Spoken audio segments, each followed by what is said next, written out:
بسم الله الرحمن الرحيم. السلام عليكم ورحمة الله تعالى وبركاته. صلوات ربي وسلامه عليك يا رسول الله.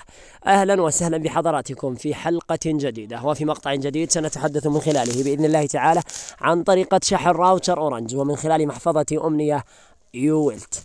لشحن راوتر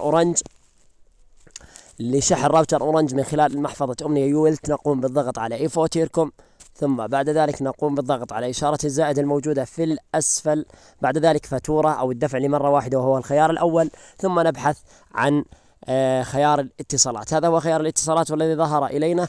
نقوم بالضغط على هذا الخيار، ثم بعد ذلك نقوم باختيار هذا الخيار أورنج خلوي نت وين ما كان. هذا هو الخيار الذي يهمنا، ليس هذا الخيار ولا غيره من الخيارات. هذا هو ما يهمنا، أورنج خلوي ونت وين مكان. نقوم بالضغط على هذا الخيار، ثم نقوم باختيار الخيار الأول دفع فواتير الخلوي ونت وين مكان. الآن نقوم بإدخال رقم المرجع اللي هو رقم الراوتر واللي هو عبارة عن رقم هاتف، ثم رقم التواصل وهذا لا يهم. نقوم بالضغط على استعلم، ثم ستظهر لدينا هنا قيمة هذه أو ما هو مطلوب مني لدفع للراوتر وهو 34 دينار. بإمكاني التعديل على هذا المبلغ، مثلا أريد دفع 20 دينار، أقوم بالضغط على 20 ثم إرسال. هنا سيظهر لي المبلغ المستحق هو 34 دينار.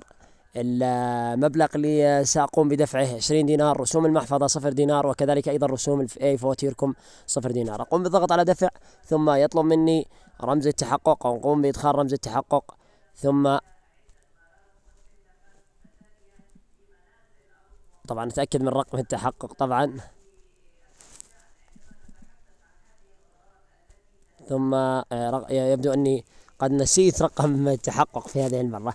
إذن لا يهم، المهم أن أقوم بإدخال رقم التحقق، ثم بعد ذلك سيتم الدفع مباشرة من خلال هذه المحفظة، وسيتم شحن الراوتر. أتمنى أن الجميع استفاد من هذا المقطع. نلتقيكم بإذن الله تعالى في مقاطع لاحقة، والسلام دائما هو الختام.